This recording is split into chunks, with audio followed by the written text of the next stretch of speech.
Bienvenidos a la Noche Cósmica de la Oveja Eléctrica, el programa de ciencia y pensamiento de Canal 22, en donde hoy hablaremos de las simetrías ocultas que atraviesan el arte, desde los murales prehispánicos hasta el Guernica de Picasso, en la segunda parte de una interesante conversación con el doctor Francisco Fernández de Miguel, investigador de la División de Neurociencias del Instituto de Fisiología de la UNAM.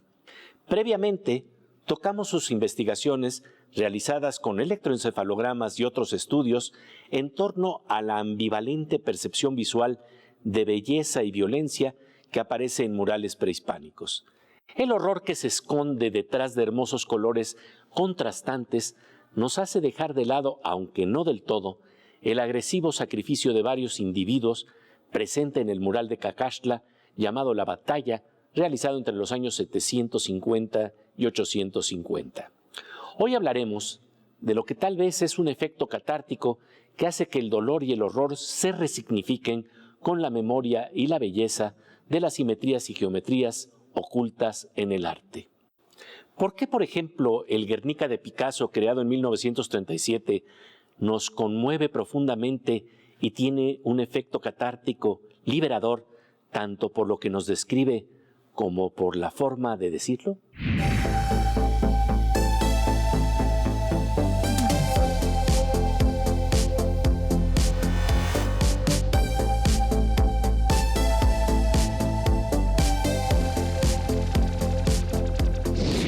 ¿Que tiene que ver tal vez con la catarsis? Porque ves que el fenómeno estético está relacionado con la catarsis.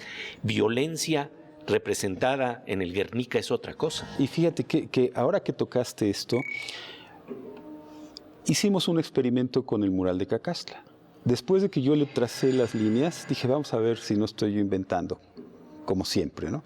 Y entonces, en un curso, le pedimos a los estudiantes, los participantes, que había científicos y había artistas, que trazaran las líneas de fuga en el mural de Cacaxtla. Estamos utilizando términos occidentales para un mural prehispánico, pero tiene cierto interés. Y ahora vas a ver por qué.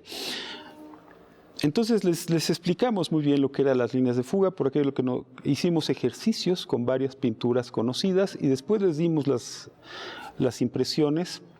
Les dijimos, háganlo, y bueno, pues se sobreponen muy bien las que encontraron. Y luego hicimos el segundo, y les dimos el Guernica. ¿Y por qué lo hicimos? Porque cuando estábamos haciendo esto, y un día estaba parado en el Reina Sofía, enfrente del Guernica, y dije, pero es que es lo mismo que Cacaxtla. Tiene un triángulo en medio, líneas de fondo que traen luz, las caras de arriba, que son los malos, y el caballo que está echando la cabeza para arriba, están alineadas, igual que los guerreros de Cacaxtla que están matando a los otros, y abajo los muertos, los heridos. Y entonces empezamos a segmentar esto con las herramientas occidentales. Las reglas de los tercios nos dan prácticamente lo mismo, y le pedimos a la gente que segmente los dos, y casi podemos sobreponer las líneas. Como si hubiera simetrías ocultas. Como si hubiera simetrías ocultas que utilizaron los pintores para el diseño. Puedo garantizar que los pintores de Cacaxtla no conocieron a Picasso. Sí. Y también puedo garantizar que Picasso tampoco conoció. Que Picasso tampoco, porque Picasso murió en el 73 y los murales los encontraron en el 74. Entonces, este es un ejemplo de los arquetipos que Jung nos predijo, en los cuales pues, el cerebro humano tiene la capacidad de llegar a conclusiones culturales muy parecidas cuando va haciendo exploraciones que van avanzando. Y un caso es el descubrimiento del cero en los mayas, en los indios. ¿Sí? Y aquí parece que tenemos esto. ¿Cómo podríamos mostrar esto? Bueno, si tuviéramos suficientes murales en esas condiciones. Pero hay otros en el Museo Británico de Asiria y de Persia que tienen también triángulos y tienen formaciones en dos niveles. Es muy sorprendente esto ya pareciera más que una coincidencia. Que tiene que ver con patrones o simetrías ocultas. Es muy interesante porque, por ejemplo, en física, el doctor Marcos Moschinsky alguna vez pidió que le dieran los bocetos de un mural de Siqueiros para tratar de ver cómo trazó las simetrías ocultas que luego se ocultan ya en los emplastes. Sí, y entonces dice que en la física ocurre lo mismo. Vemos diversidad y de repente no nos damos cuenta de que hay patrones simétricos que están detrás de la misma física que nosotros apreciamos. Y esto de cara a la percepción me parece un hallazgo muy interesante, un estudio muy interesante. Queríamos explorar si estos patrones, por ejemplo, utilizan expresiones áureas que son tan comunes desde los griegos, el Partenón, la proporción áurea, ¿verdad? La famosa. La proporción del cuerpo en el Vitruvio, en las esculturas griegas, Doríforo, que son los paradigmas, digamos, ¿no? Dalí las usó, pero aquí se veía que podrían estar, y entonces empezamos a utilizar proporciones áureas en los murales de Cacaxtla. Vamos, las series de Fibonacci, estas sí. aparecen una tras otra, en todas partes las puedes sobreponer, son ajustes empíricos. Las simetrías y geometrías ocultas tras el arte prehispánico se volvieron un reto de investigación para el doctor Francisco Fernández de Miguel y su equipo. Mediante el uso de la inteligencia artificial, estudiaron las conexiones matemáticas que se dan no tan solo en el arte prehispánico, sino también en grabados japoneses o en la obra de Durero. Después del corte, seguiremos conversando sobre esta interesante historia. Mientras tanto, pasamos a una sección con nuestra querida compañera Aura López, que nos habla de investigaciones de vanguardia y proyectos vinculados al conocimiento que se impulsan hoy en día en nuestro país.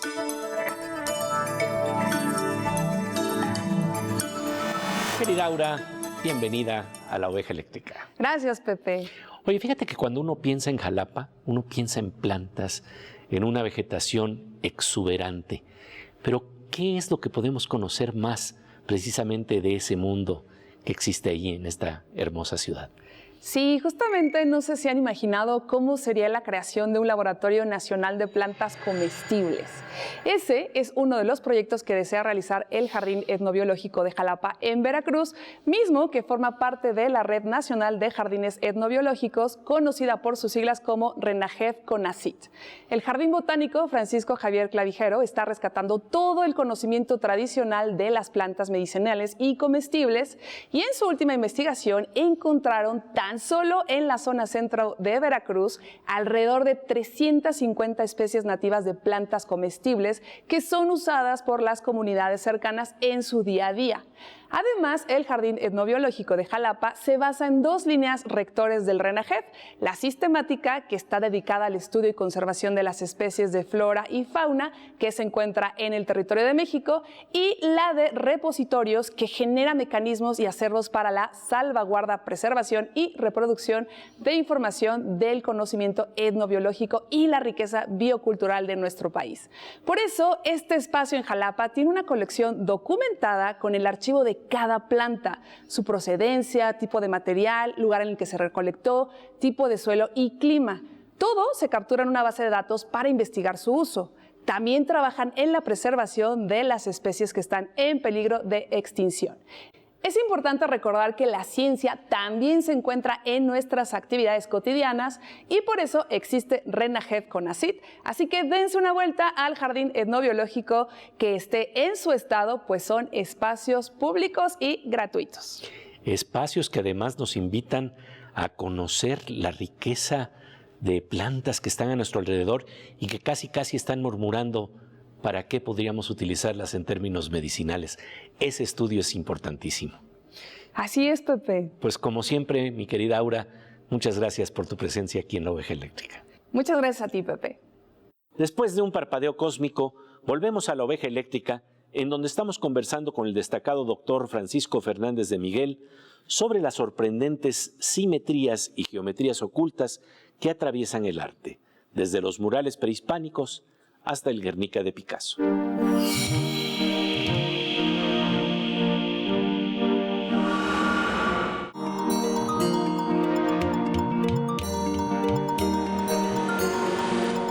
de rayo con tinta tintes verdes y dorados que permiten ver las simetrías universales de nuestros rostros, estamos de regreso en la noche cósmica de la oveja eléctrica, donde seguimos conversando con Francisco Fernández de Miguel, destacado neurocientífico mexicano que investiga, entre otros temas, la percepción del arte visual. Justamente durante la pandemia, junto con un grupo interdisciplinario de investigadores, se dedicó a estudiar, mediante el uso de la inteligencia artificial, las proporciones matemáticas que aparecen tanto en el arte prehispánico o en el arte griego o japonés. Hay un mismo patrón universal.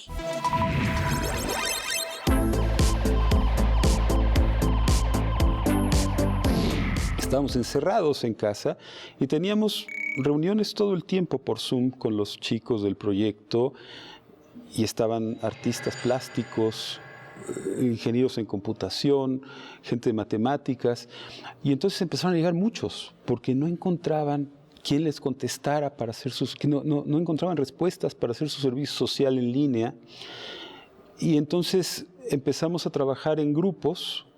Estaba nuestro colega Adolfo Mantilla, que es un curador brillantísimo. Estaba Yoko Takane, que es una matemática espléndida, y varios profesores además que pues forman parte del grupo. Empezamos a trabajar con estos chicos en grupos pequeños y tuvimos la posibilidad primero de estudiar las interacciones culturales, comerciales entre culturas selectas. Cacaxtla, Tajín, Teotihuacán, los mayas, Monte Albán y Saachila. Y ahora ya sabemos de dónde vienen, quién fue primero, quién fue después. Ahora, ¿qué podemos encontrar que sea común a todos y que podemos comparar? Todos tienen caras. Y en todas las caras están de lado, de perfil. La mayoría de las caras están de perfil. Es raro encontrar caras de frente. Las hay en Teotihuacán, las hay también en los mayas, pero por lo general están de perfil, como las egipcias, ¿no? Y entonces, digo, ¿qué tan parecidas son? ¿Podemos nosotros mismos ver diferencias? Sí. Y entonces lo que hicimos fue crear y programar una red de inteligencia artificial que aprende. Estas son caras de Cacaxtla, estas son caras de Teotihuacán, estas son caras de otro, Y luego, ya que aprendieron, nos dicen con 90% de certidumbre cuál es cuál, los empezamos a tratar de engañar y les metimos caras de grabados japoneses o de las ruinas egipcias. Y dicen, fuera. El patrón de belleza de esta cultura está claro. Las caras se pueden identificar, son poblaciones distintas de caras. Y entonces empezamos a sobreponerles las redes de Durero. Durero era un magnífico pintor y grabador con una formación matemática muy sólida. Él estudió matemáticas con la idea de aplicarlas también a la pintura, como lo habían hecho los griegos. No había en aquel entonces una diferencia. Entonces él fue obsesivo con las proporciones del cuerpo humano y tiene todo un tratado de las caras y de las líneas. Y utilizamos esas gradillas y resulta que con todo y las diferencias grupales se pueden ajustar las gradillas áureas a todas estas caras. Y ahora, ¿qué quiere decir esto? Todos conocían o usaban las proporciones áureas.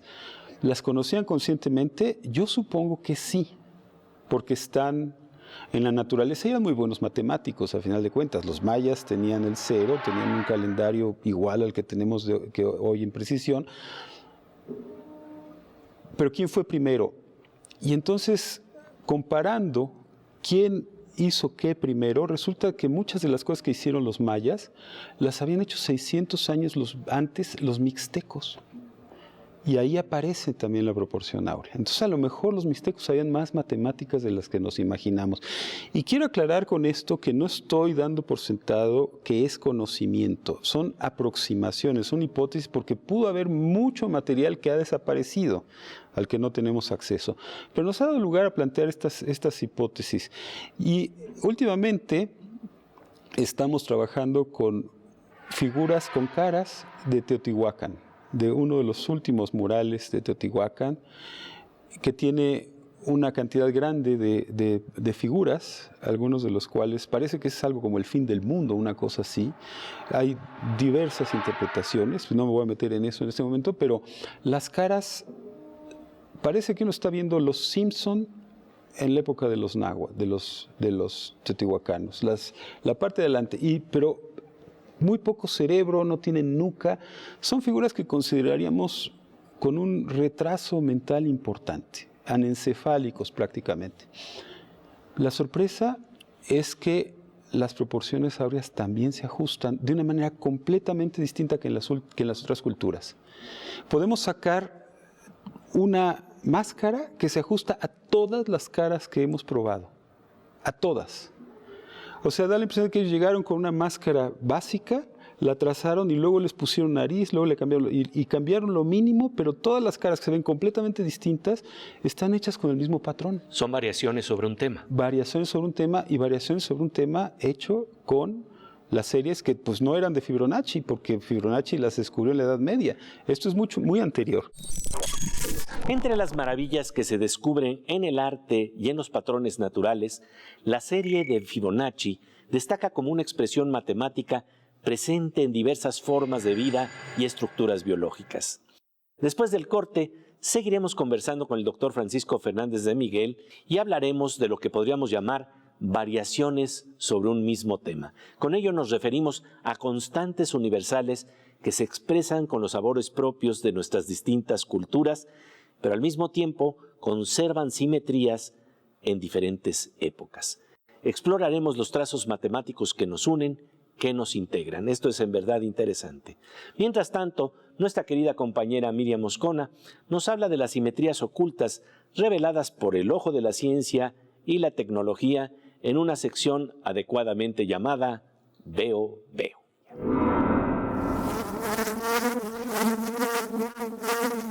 Querida Miriam Moscona, como siempre, un gusto encontrarnos aquí en La Oveja Eléctrica. Gracias, mi querido Pepe. Y veo una estrellita ahí en tus ojos. ¿De qué está hecha? Ah, ¿de qué está hecha? ¿Qué comes que adivinas? Porque en todas las culturas se han difundido incontables mitos sobre las estrellas. Sin embargo, a la hora de averiguar su composición química, pues no hemos dado con el blanco, hemos dado muchos tropezones. No fue sino hasta hace apenas 100 años que una astrónoma inglesa dio con la respuesta adecuada.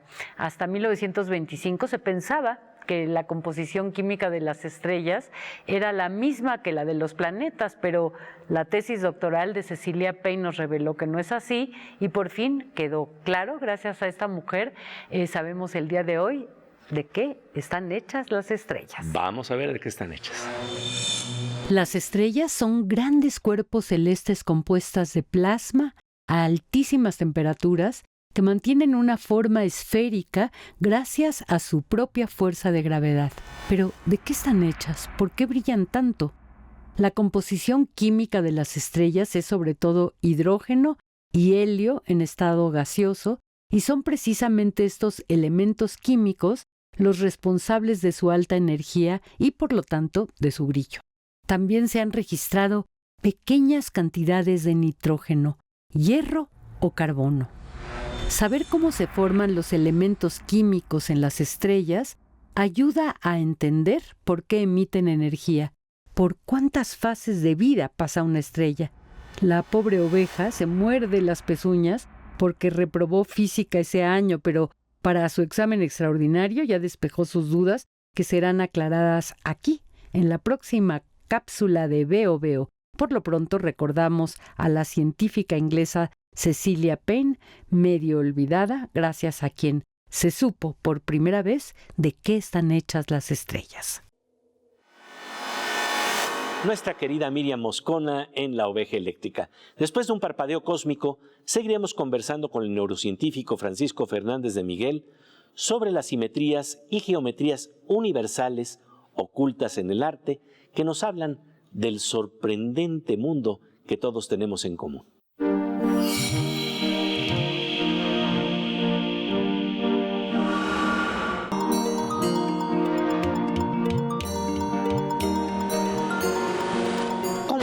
Con tintes verdes y dorados que ilumina las proporciones matemáticas detrás de lo que observamos, estamos de regreso en la noche cósmica de la oveja eléctrica para seguir conversando con el doctor Francisco Fernández de Miguel, quien, atraído por las simetrías ocultas en las obras de arte visual, estudia las variaciones sobre un tema que se dan en patrones recurrentes, en procesos que son similares y que aparecen también en obras musicales que guardan la misma estructura armónica del tema original y matemáticamente cada parte se asocia una con la otra.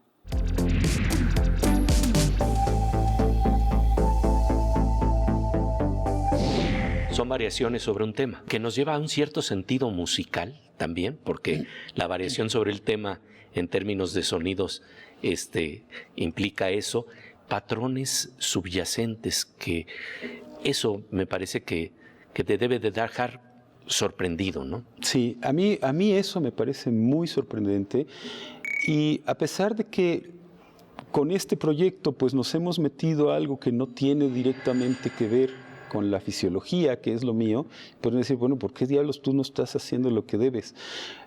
Bueno, lo que pasa es que nos encontramos esto, se dio la oportunidad, y me acuerdo mucho del poema de Ítaca, de Cavafis. Lo que importa no es el fin, lo que importa es el camino, ¿no? Lo que vamos encontrando, lo que nos va enriqueciendo, lo que nos va dando la experiencia. Porque implica esto, el descubrir estos patrones de elegancia matemática que son tan connaturales que de una manera espontánea los podemos plantear en nuestros dibujos y no sabemos que estamos siguiendo una matemática oculta, elegante. Sí, y por otro lado, que nos da una idea de algo que no podríamos saber quizás de muchas otras formas. Estaban utilizando matemáticas en el arte. Porque tal vez las matemáticas están presentes en la naturaleza y por eso esta sorpresa que siempre planteaba Einstein, ¿no? De que lo que más le sorprendía es que el universo fuera inteligible, fuera de alguna manera receptivo a encontrar que las matemáticas con las que nosotros tratamos de cuadrarlo están también presentes allá afuera. En todas partes. Para mí eso, yo no tengo una explicación, pero me emociona cuando lo veo.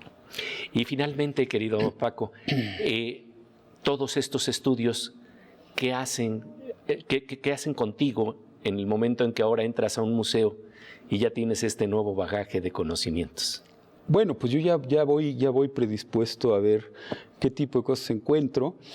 Y nos han llevado también a otros proyectos. Con Adolfo Mantilla, él montó una exposición acerca de la diversidad en el Museo del Mural de Diego Rivera, justo al final de la pandemia, y nos fuimos para allá con los chicos y estuvimos trabajando con diversidad. Y hay un montón de preguntas que se pueden hacer, hay mucho más, y todas ellas abordan principios generales de la percepción. Entonces, a mí me gusta pensar en qué somos comunes, no en qué somos diversos. O sea, en qué somos comunes. Y ese es el tipo de estudios que estamos buscando. Tenemos que encontrar paradigmas que nos permitan dar respuestas casi sí o no con seres humanos, que no somos particularmente simples. Entonces, siempre que entro, y los muchachos les pasa lo mismo. Ahora los artistas han estado haciendo muchas cosas con violencia y belleza, pero también se han ido a las colonias a pintar murales. Una de las chicas, Nacheli Magalón, está ahora en Sinaloa, donde hay tanta violencia, haciendo un proyecto de pintura urbana que tiene mucho fundamento en lo que hemos estado haciendo, y ha habido incluso alguna exposición de pintura que está hecha con base en la violencia y belleza de los murales de Cacaxtla, por otra de las alumnas, Aline Pérez. Entonces, sí nos ha impactado, sí nos ha cambiado la forma de pensar. Yo ya entro a las pinturas y estoy pensando a ver qué vamos a hacer con esto, ¿no? Entonces, y además, bueno, la gente que ha ido al museo ha tenido la opción de ver este tipo de investigación y de participar en un experimento, lo cual a mí me parece una experiencia muy útil para una sociedad que requiere mucha educación científica. y que necesita procesar las emociones de una manera distinta para enfrentar la violencia también de otra manera.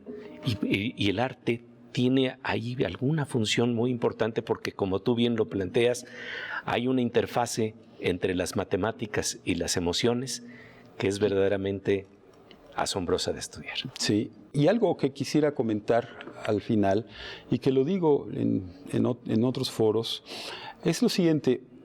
Este tipo de investigación, que es de manera natural interesante, porque percibimos que la belleza y las neurociencias, o el arte y las neurociencias, tienen algo que ver, y qué bueno que lo estamos estudiando, no es una forma directa de hacer investigación por la dificultad que tiene. No tenemos la opción a generar conocimiento como lo haríamos estudiando una célula, donde tenemos control de todas las variables y sabemos que nos estamos acercando mucho a la verdad. Nuestros experimentos nos dicen, esto podría ir por acá, y nos permiten generar nuevas hipótesis. Son experimentos al fin, y tratamos de que estén bien hechos. Pues, querido Paco, de verdad, muchísimas gracias por esta conversación que nos hace entender las simetrías ocultas detrás de los ojos de la oveja eléctrica. Muchas gracias a ti, Pepe, qué gusto. Percepción del arte visual, simetrías ocultas, nuevas maneras de vernos. Todo esto forma parte de los estudios del doctor Francisco Fernández de Miguel. ¿Cómo afectan propuestas como la que nos cuenta Francisco de murales urbanos en Sinaloa, en donde la belleza se resignifica en medio de la violencia? Como decía Carlos Monsiváis, el arte y la cultura, opuestos al fanatismo y al fundamentalismo, representan una forma de resistencia ante la barbarie. Si bien el arte no ha detenido la violencia, Monsiváis subraya que la estrecha relación entre ética y estética en la mayoría de los casos permite no ceder ante las tentaciones de la irracionalidad. Agradecemos profundamente la presencia generosa del doctor Francisco Fernández de Miguel en La Oveja Eléctrica. Y ya que estamos hablando de generosidad, se acerca nuestro querido Fernando Rivera Calderón, quien siempre nos comparte las bondades universales, catárticas, liberadoras de la música y el humor.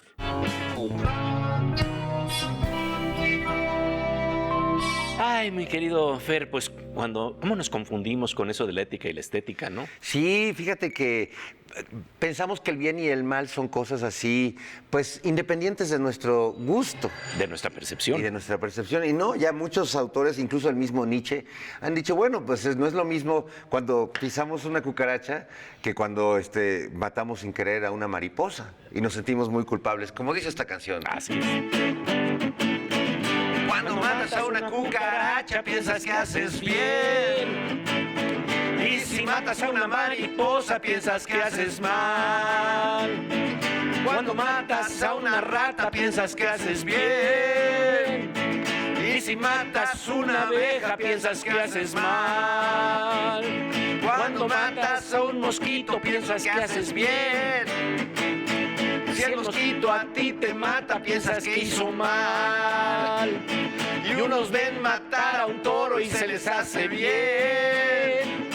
Y a otros que hasta comen carne se les hace mal. Es curioso pensar que son cuestiones estéticas las que definen el sentido de nuestra moral.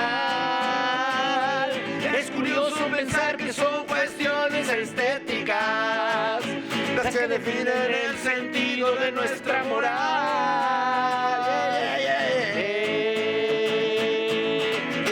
Y es que la moral es un árbol que da moras, Pepe. Así es.